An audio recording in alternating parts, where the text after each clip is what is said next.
Sophie a bit of a wrong steer telling her that evaluators were independent and you don't use your personal insights or your values to ask critical questions. And so that made me realise that if you are using your values, you have to have a framework to do that. And some of those things I realised are that you need to have shared values. Like in that case I've just given you, that was probably one of maybe 10 examples of similar type issues, and it was probably the one that had the least impact for the client. It's just the easiest one to explain. So there were some pretty major things happening within this program. So I could have, if I was using a research approach, I could have looked at best practice in behaviour management. I could have looked at issues around the legislation, restraint and false imprisonment, and included that in my literature review. But I had the same values as the client. We had a good understanding. So as soon as I started raising these issues with the client fixed them. So I didn't need to become part of the evaluation.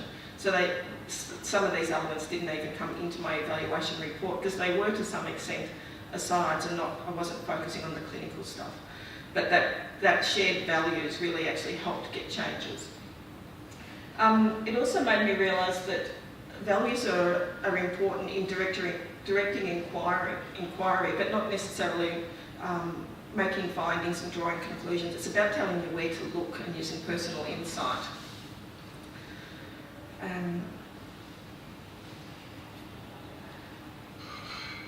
So when we talk about the independence of the evaluator, it made me realise that it's the data that's independent, not the evaluator. All of us have our own values that we bring to our work, and if we pretend that they're not there, firstly we're not using them, but also it means we can't be questioned on them and we can't be held account.